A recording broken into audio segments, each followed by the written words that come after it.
Hey there, No Labels, No Limits podcast listeners. I'm happy to introduce you to this week's guest, Sandra Biskind. Sandra is co-author with her husband of a new book, Codebreaker, Discover the Password to Unlock the Best Version of You. It's a book and a journal. In the book, she and Daniel basically distill 20 years of practice in the world of helping people break through limiting beliefs, unlock not just their thinking, but their connection to their thoughts and their emotions so that we can get unstuck quickly and go after what we want from a place of being who we are. She talks about the 4 questions that she uses to frame that and reframe. She's used it throughout her entire life. She shares the impact of those questions.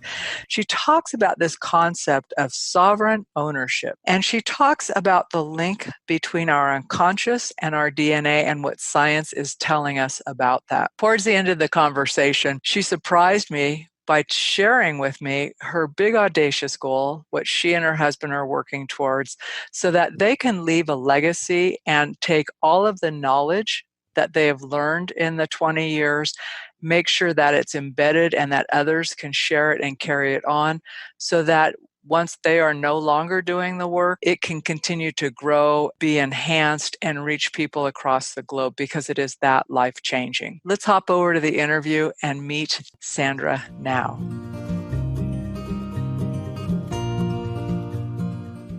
Welcome, No Labels, No Limits podcast listeners. Today's guest is Sandra Biskind. Sandra is co-author with her husband Daniel of Codebreaker, Discover the Password to Unlock the Best Version of Yourself. It has an accompanying workbook that goes with it.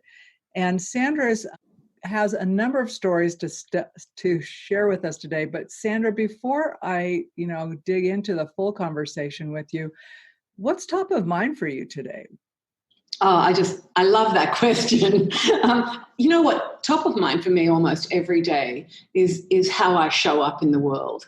And I really learned at a very young age when I was going through a lot of trauma and a lot of grief that when I was showing up in that state, like in that emotional state and letting my emotions run wild, I was totally oblivious to how I was affecting people around me.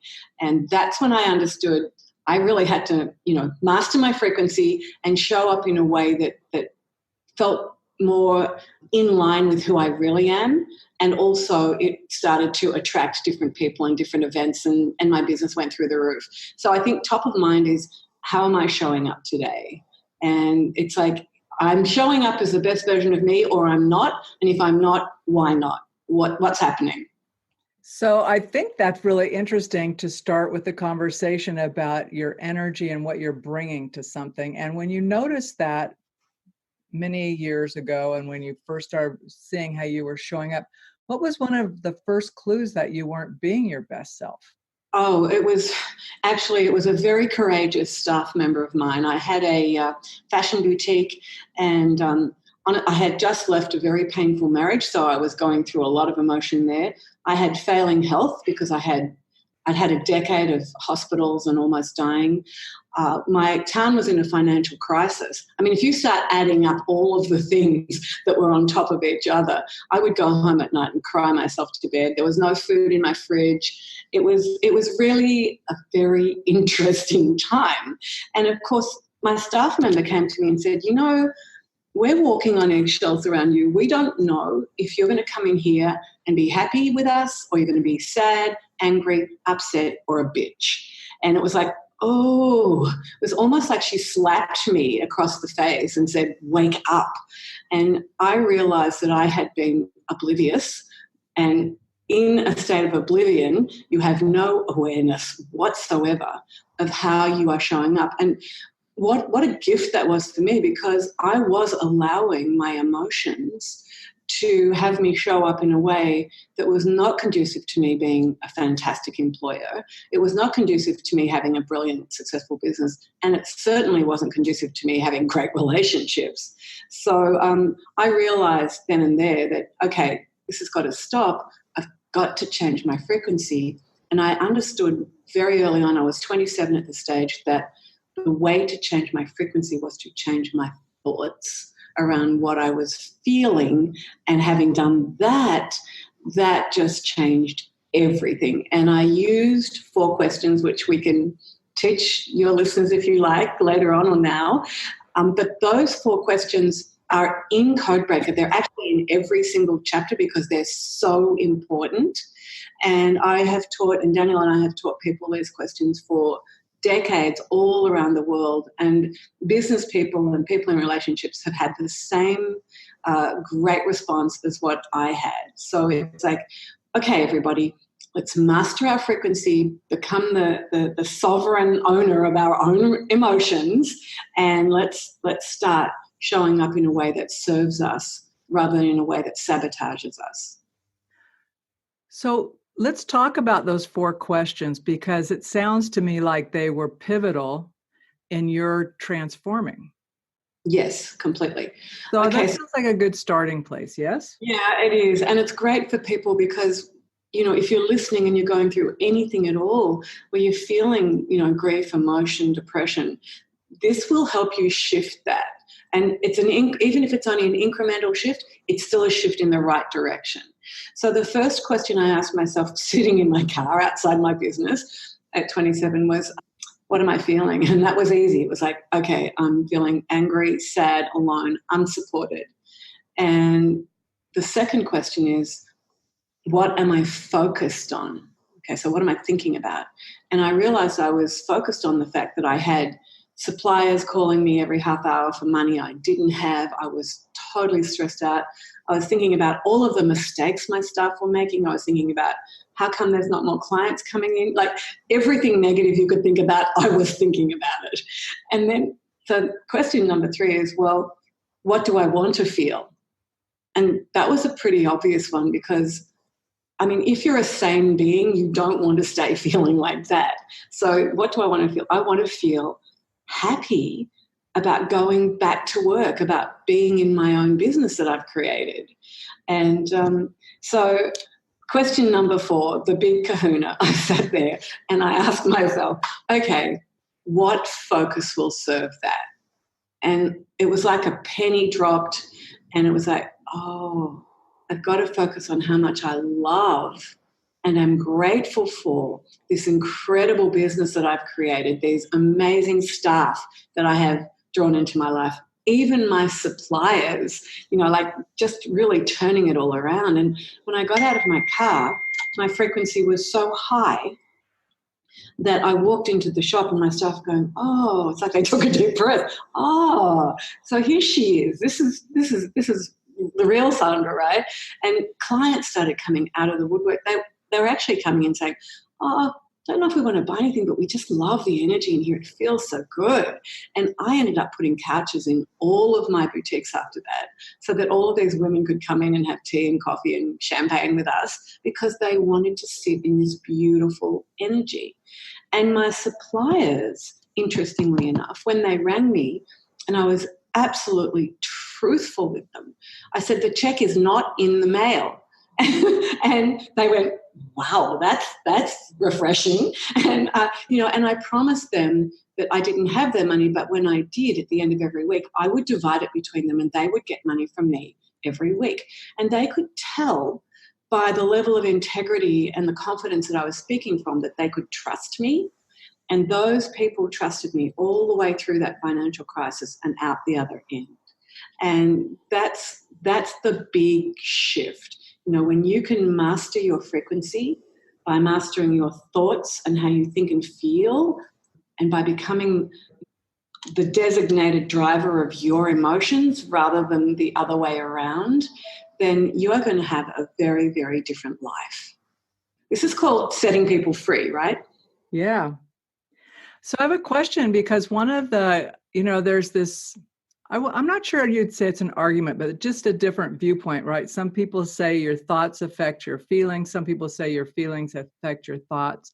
Does it even matter, Sandra, when you just step back, or what? It's a bit of a chicken and the egg thing, isn't it? And truly not even needing to get caught up in that. It's like, okay, so that's just another story. Who cares? It's somebody's perspective. What is important is how you feel and what you think about what you feel. And that's what makes us sick. It's what ages us and depresses us and puts us under in our business, or it supports us and magnetizes success to us. So long as we just focus on, okay, thinking, feeling, it doesn't matter which, but doing the work to change what it is we're thinking and feeling, or feeling and thinking, right? So let's talk about doing the work, but maybe to do that conversation, or to have that conversation, you could talk a bit about Codebreaker, the book, how it came about, what it is about, because I think it's going to be a great framework for the rest of the conversation.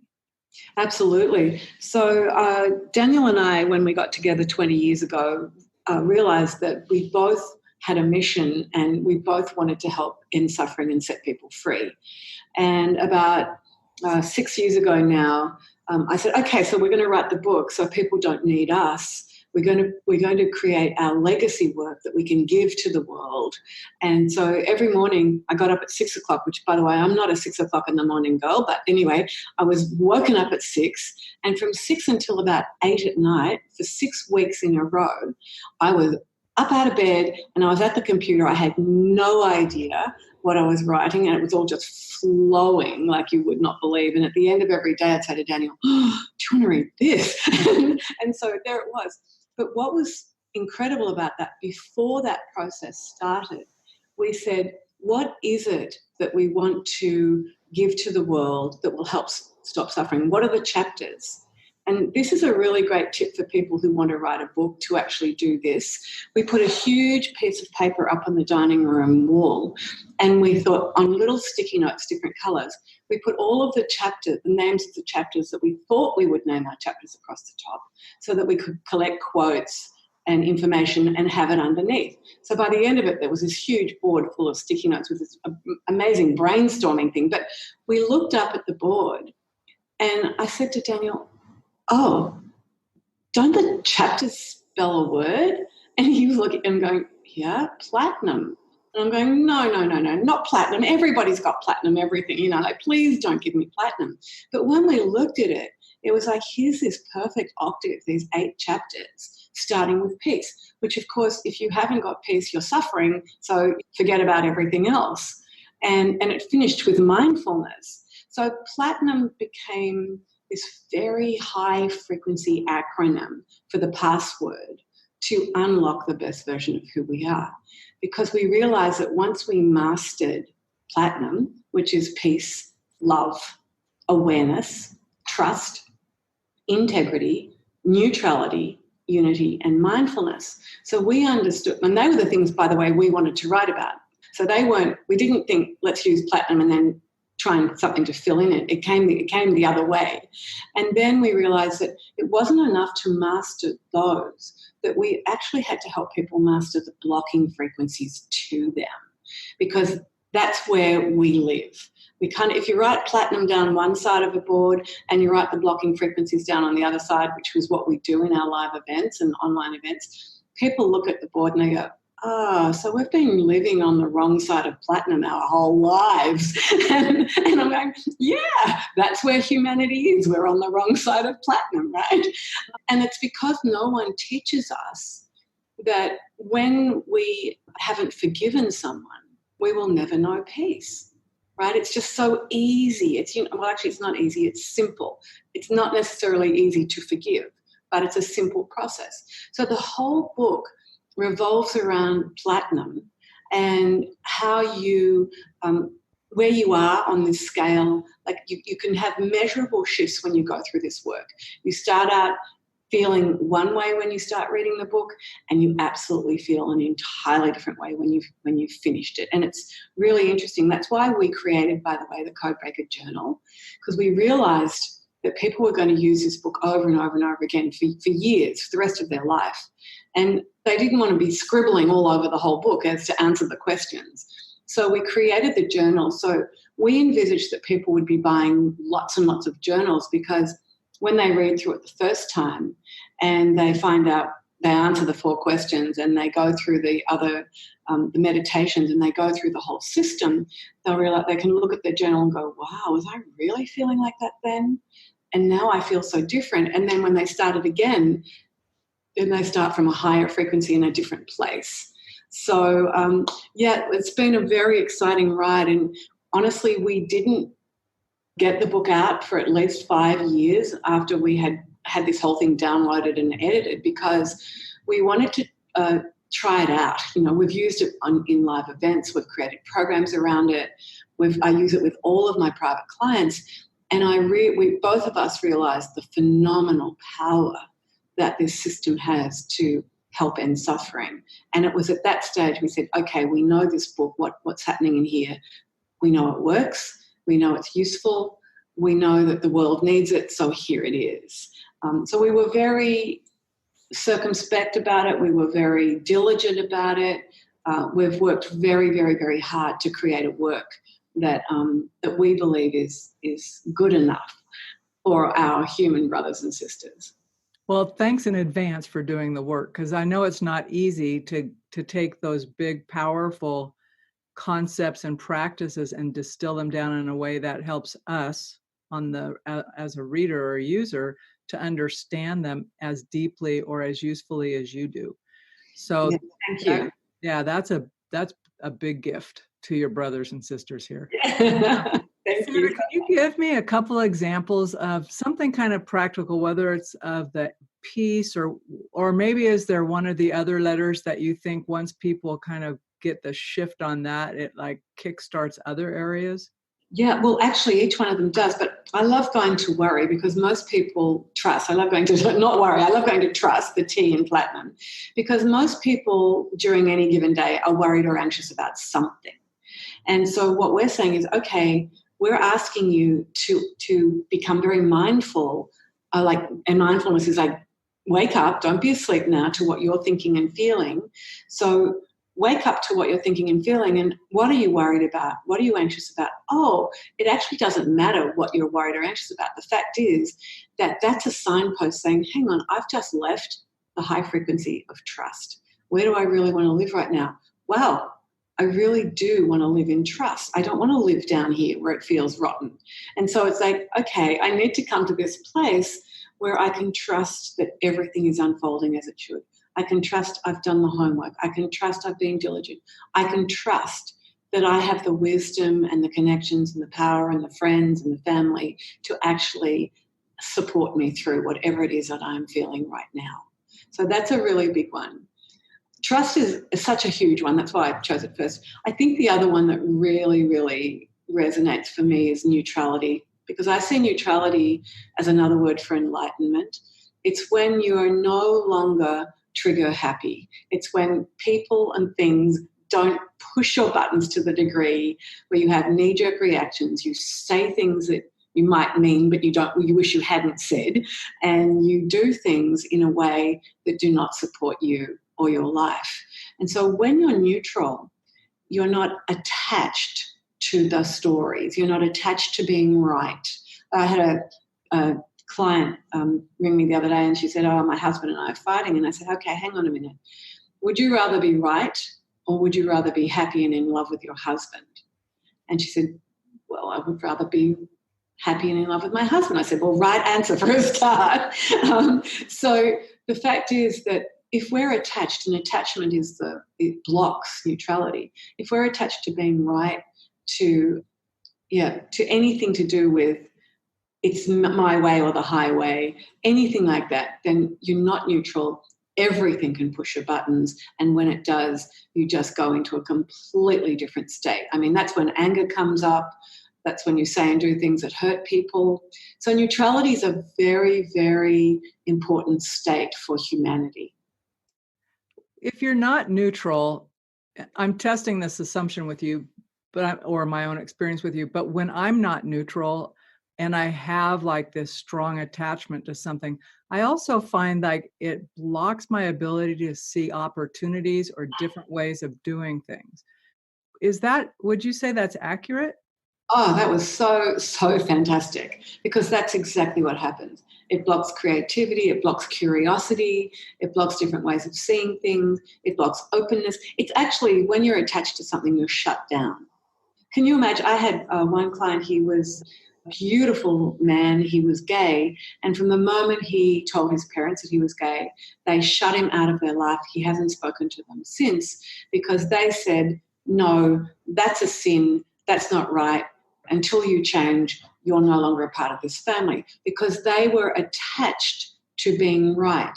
Now, if they had have stayed neutral to that and continued loving their son, they still could have had that incredible love in their lives, right? And instead, it was more important for them to live without love and be attached to their stories than it was to have their beautiful son, the love of their life, gone from them. I mean, to me, there's not much sadder than this, and that's why neutrality is so important. If you look at politics, you look at different countries' interactions, if you look at everything, we're all so attached to being right that we don't even see what anyone else is doing or thinking or feeling. Absolutely. And I'm going to steer you away from politics just because I want to stay uplifted. No, I'm just... Well, that's why I'm saying, to remain neutral there. I mean, I had the funniest experience coming from Australia. I got here when President Obama was in, and I'd have people ringing me saying, I feel sick, this man's doing this, this and this. And I go, okay. And then Trump's in and they're going, I feel sick. And I'm going, well, it doesn't matter who's in, they all feel sick, right? And I'm thinking, okay, we really need neutrality here, right? And are you just loving feeling sick? Sometimes I think that's my question. It's like, how much do you like being in that turmoil? Because well, there's a lot of juice they get out of it, right? Yeah. I mean, that's the thing that we've got to ask ourselves. What's the reward for feeling rotten? What's the reward for thinking it's okay to judge other people as being wrong and different? What's the reward that we're getting? And you know what it is? A lot of people don't understand who they really are. I mean, if people knew the truth, if they knew that they were a perfect divine being, if they knew that, then they would live a platinum life, right? They wouldn't worry about these petty little things that are going on in the ego mind's world. So they would simply change codes. And that's the idea, we have to decide what code are we going to live in. We're going to live in a code that is driven by the ego mind, our emotions, where we're always trigger happy, or we're going to live in a code that uplifts and supports us where we're trigger free. And to me, there's no, that question's like, well, there's only one answer, right? And that's to honestly, really create a strong connection to our true self, to our source, and live in the divine mind code. And that's the idea of Codebreaker. That's where Codebreaker is going to take people. So before we went live on the recording, you mentioned that there were a number of stories that you could share about how someone has used this path, this process, and really had some major breakthroughs in their own experiences. And could you share some of that? Yeah, funnily enough, I was just reading through some testimonials before I got on the call with you. And just in the last few weeks, we did a 3-day event called Activate Enlightenment, which we do a couple of times a year. And there were 3 people who came into that event who were feeling stuck, emotionally drained, almost feeling like life wasn't worth living anymore. They were that, they were that low. And when they left, after having gone through the system, learnt the system, and heard the stories and been corrected, correcting out this emotional trauma, once they had gotten neutral to this, they actually said, I now feel like life is worth living. I feel like I've come to a place of peace that I could never have imagined 3 days ago. Thank you. You have saved my life. And then we have other people who are having business problems and, they leave an event like that or an online event or they're a private client and they go back and they completely change the way they're doing business. They change how they're showing up and their staff, their staff level, instead of having this massive turnover of staff, their staff wants to be with them because it's fun. They want to stay there and their businesses go through the roof. I had one man, talking about money blocks, because when you're going through Codebreaker, we understand that when you've got emotional leakage in any area of your life, it affects every area. So obviously we talk about people being able to come into a place where their relationships are what they want, where their businesses and and the money is what they want, and where their health and vitality improves. And one man came in and he said during the weekend, my business hasn't been going well. I've been distracted. The money's not coming in. I don't know what to do. Now, most other coaches would say, oh, here, I've got to do 1, 2, 3, 4, 5 things on a business level, right? Not with us. We're going to say, okay, this is what we're going to do. We're going to dig in and find out what your unconscious programs are. Like, what's the information locked in your DNA that is supporting this sabotage around money? And we went in, I discovered the programs, because I'm a medium, so I'm actually given the information for people. And we've discovered the programs. I neutralized the emotion around those events that we discovered. And he's just standing there going, wow, that feels good. But the most incredible thing happened. He went to lunch during the program. When he came back, he put his hand up and he said, something very weird just happened during lunch. And I said, yeah, what was it? He said, well, I just had 2 firm offers for multi-million-dollar homes that I've got for sale that I haven't had an offer on at all. And he said, is this real? Like, can it really happen like that? And I just burst out laughing. I said, yes, once you get rid of those unconscious blocks that are sabotaging us, the doors open, your creativity comes in, you're manifesting from a very different energy field and a different frequency, and that's when things start to happen. So, yeah, I mean, I've got thousands of stories like that of how this beautiful system is changing lives. That is so powerful. You said something interesting that I just want to ask you to make sure, I heard it correctly, but then ask you to describe it just a little more. You talked about looking at the unconsciousness, but also the connection to that with our DNA. Yes. Can you explain that a little bit? Yeah, well, there's a lot of scientific research out there now, and we quote a lot of these books that we've quoted from in Codebreaker too, by the way. So if people are interested in like where we got the information from, they can go and get it. So what happens is, a long time ago, there were some Russian scientists who discovered that the 99% junk DNA, by the way, scientists thought that we had 99% junk DNA. Can't imagine how anybody would ever think anything about the human body would be junk, but there we go. And they discovered that it wasn't junk at all, that it actually responded to a frequency and a language, a specific language. And that when you were on that specific frequency and language, you could open up the information in that DNA and you could, change things. We already know that the scientists talk about the plasticity of the brain now, that the brain changes and everything about us changes. So if we're powerful sovereign beings and we have complete control over our own lives, that means we have to have complete control over our bodies. And so this DNA, it holds all of the information. It encodes our genes to operate the way they operate. And this information can be accessed and it can be recoded. And that's exactly what we do in our programs. We start teaching you how to do it in Codebreaker. And it's what I'm doing a mastership program in it at the moment, right?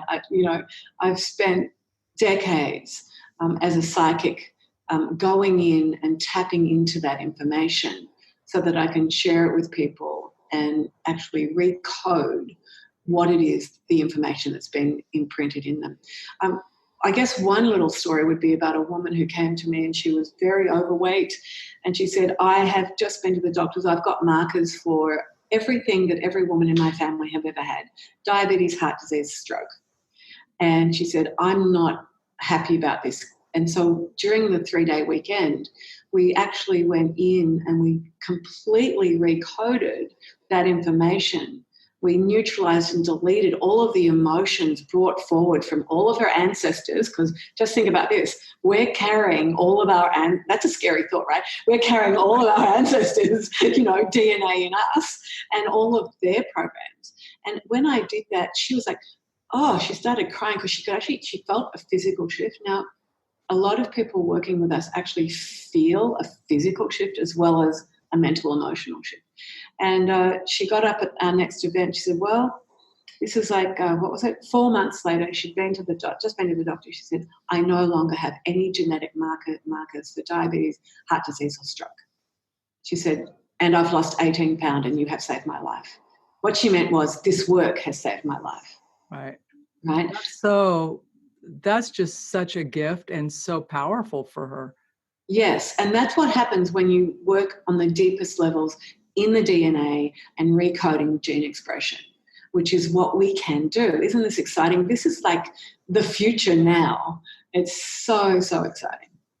So how do you work with people? You've got your events, but how else? You mentioned that you have coaching clients, if I'm correct. Yes. How else do you work with people? Do you work with people remotely, or because I imagine some listeners are going to want to know. Yeah, all of my clients work with me over the phone all over the world. Obviously, coming to a live event is pretty special because you're getting this, you're sitting in an energy field. We've got some very altruistic big goals, by the way, for this work. So now that you've asked me that question. Tell us your big goals. I love big, audacious goals. Okay. So firstly, the first one that's not that audacious, but it's special to my heart, is that in October we're going to be launching a membership program where we're going to be once a month from people all over the world. We're going to be getting on the phone with them and spending an hour to an hour and a half with them, taking them through corrections, meditations, transmissions of energy. It's like, it'll be like this safe haven for the soul where they're learning, growing, expanding, transforming. And so that will be very, very exciting. And that's going to be an inexpensive thing once a month so that we can get people from all over the world changing their frequency so we can help change the frequency of the planet. So that's one big goal. But the biggest goal of all for us is, because this is our legacy work, and I'm about to turn 66 and Daniel has just turned 72, when we go, we want to be assured that this work is carried forth into the world and doesn't just die with us. And so what we're doing in 2020, we're starting a Codebreaker certification program, and we're going to be taking people through 12 months of absolute full immersion and transformation in Codebreaker and into their own beingness. So the whole 12 months they'll be working on themselves, but as they're doing that, we'll be also teaching them how to do it with other people. So at the end of that 12 months, they can either just use it for themselves and come out of there as a totally different being, or they can also now go out into the world and say, I'm a Codebreaker certified coach, who we will promote on our website, and they will be able to either, bring that into an existing coaching business or start a brand new coaching business just with this. So they'll be able to, make a living from doing what we do.